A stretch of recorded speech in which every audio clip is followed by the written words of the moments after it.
সৰুহজাই ষ্টেডিয়ামলৈ আহি মুখ্যমন্ত্ৰী ডক্টৰ হিমন্ত বিশ্ব শৰ্মা উপস্থিত হৈছে এয়া আমি আপোনালোকক দেখুৱাইছো যেহেতু জুবিন গাৰ্গৰ নশ্বৰ দেহ আজি লৈ অনা হ'ব গতিকে জুবিন গাৰ্গৰ নশ্বৰ দেহ লৈ অনাৰ প্ৰাক মুহূৰ্তত যি প্ৰস্তুতি সেই প্ৰস্তুতিৰ বুজ ল'বলৈ মুখ্যমন্ত্ৰীগৰাকী উপস্থিত হৈছে আপোনালোকক দেখুৱাইছো ডক্টৰ হিমন্ত বিশ্ব শৰ্মা গৈ সৰুহজাই ষ্টেডিয়ামত এয়া উপস্থিত হৈছে আপোনালোকে দৃশ্যাংশ দেখিবলৈ পাইছে কেইবাগৰাকীও মন্ত্ৰী বিধায়ক ইতিমধ্যে উপস্থিত হৈছে এয়া মন্ত্ৰী ডক্টৰ ৰণোজ পেগুৰ সহিতে দেখিবলৈ পোৱা গৈছে মুখ্যমন্ত্ৰীগৰাকীক এয়া সাংস্কৃতিক মন্ত্ৰী ইতিমধ্যে বিমল বৰা তাত উপস্থিত আছিল ইতিমধ্যে বিমল বৰাই গোটেই বিষয়টো তদাৰক কৰি আছে আৰু মুখ্যমন্ত্ৰীগৰাকী গৈ মুহূৰ্তত উপস্থিত হৈছে মুখ্যমন্ত্ৰীগৰাকীয়ে গোটেই বিষয়টো তদাৰক কৰিব বুলি আমি দেখুৱাইছো আপোনালোকক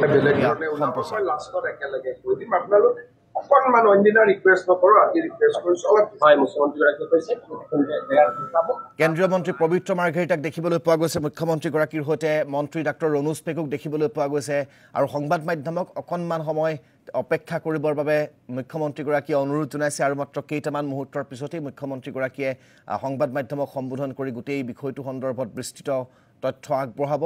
আৰু মুখ্যমন্ত্ৰীগৰাকীয়ে গোটেই বিষয়টো কেনেকৈ অনা হ'ব কেনেকৈ সৰুহজাইলৈ কোনটো পথেৰে নিয়া হ'ব কিদৰে ৰখা হ'ব এটা সময়ত কিমান লোকক কেনেকৈ জুবিন গাৰ্গক শেষ বিদায় জনাবলৈ অনুমতি দিয়া হ'ব এই গোটেই ব্যৱস্থাখিনি যিহেতু কৰিছে গতিকে সেই ব্যৱস্থাখিনিৰ চোৱা চিতা কৰিবৰ বাবে তাত বিভাগীয় মন্ত্ৰী সাংস্কৃতিক দপ্তৰৰ মন্ত্ৰী বিমল বৰা আছে তাত অন্যান্য কেইবাগৰাকীও মন্ত্ৰী বিধায়ক জড়িত হৈ আছে গতিকে এই মুহূৰ্তত মুখ্যমন্ত্ৰীগৰাকীয়ে সেই বিষয়টো তদাৰক কৰিছে কেন্দ্ৰীয় মন্ত্ৰী পবিত্ৰ মাৰ্ঘেৰিটাই তেখেতক সংগ প্ৰদান কৰিছে পবিত্ৰ মাৰ্ঘেৰিটাই যিহেতু কালি উল্লেখ কৰিছিল নিশাৰ ভাগত যে আমি ছিংগাপুৰৰ প্ৰশাসন তথা ছিংগাপুৰস্থিত ভাৰতীয় ৰাষ্ট্ৰদূতগৰাকীৰ সৈতে অহৰহ কথা বতৰা পাতি আছোঁ কেনেকৈ জুবিন গাৰ্গক অনা হ'ব কি ব্যৱস্থা কৰা হ'ব সেই গোটেই কথাবোৰ আলোচনা কৰিছোঁ বুলি কৈছিল আৰু সেই অনুসৰিয়েই গোটেই বিষয়টো যেতিয়া চৰকাৰে হস্তক্ষেপ কৰিলে কেন্দ্ৰীয় চৰকাৰে কেন্দ্ৰীয়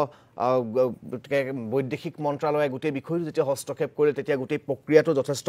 সহজ হৈ আহিল আৰু সেইবাবে হয়তো আজি পুৱাৰ ভাগতেই মৰণোত্তৰ পৰীক্ষা সম্পন্ন হ'ল জুবিন গাৰ্গৰ আৰু ইতিমধ্যে পৰিয়ালৰ লোকক ছিংগাপুৰ জেনেৰেল হস্পিটেল কৰ্তৃপক্ষই নশ্বৰ দেহ সমজাই দিছে আৰু তাৰ পিছতেই ভাৰতলৈ অনাৰ প্ৰক্ৰিয়াটো আৰম্ভ হ'ব মই আকৌ কৈছোঁ চাৰ্টাৰ বিমানৰ জৰিয়তে ছিংগাপুৰৰ পৰা অসমলৈ মৃতদেহ অনাটো সম্ভৱ নহয় কাৰণ চাৰ্টাৰ বিমান এখন বেলেগ ৰাষ্ট্ৰলৈ গৈ তাত অৱতৰণ কৰাৰ ক্ষেত্ৰত বহু নীতি নিয়ম থাকে সেই নীতি নিয়মখিনি এতিয়াই কৰাটো সম্ভৱ নহ'ব গতিকে এয়াৰ ইণ্ডিয়াৰ এখন বিমান সন্ধিয়া 6 বজাৰ পৰা 8 বজাৰ ভিতৰত ছিংগাপুৰৰ পৰা দিল্লীলৈ আহে সেই বিমানখন কেতিয়া আহে সঠিক সময়খিনি নাজানো কিন্তু 6 বজাৰ পৰা 8 বজাৰ ভিতৰত ছিংগাপুৰৰ সময়মতে সেই বিমানখন ভাৰতলৈ আহে আৰু নতুন দিল্লীত সেই বিমানখনে অৱতৰণ কৰিব এয়াৰ ইণ্ডিয়াৰ সেই বিমানখনতেই জুবিন গাৰ্গৰ শৱদেহ লৈ অনাৰ সম্ভাৱনা আছে আৰু তাৰ পিছত চাৰ্টাৰ বিমানৰ জৰিয়তে দিল্লীৰ পৰা অসমলৈ তেখেতৰ মৃতদেহ লৈ আনিব বৰঝাৰ বিমানবন্দৰত বিমানখনে অৱতৰণ কৰাৰ পিছতেই তাৰ পৰা হয়তো কি ব্যৱস্থাৰে মৃতদেহ কি ধৰণেৰে গোটেই যান জঁট গোটেই বিষয়টো তদাৰক কৰি লৈ অনা হয় সেয়া লক্ষণীয় হ'ব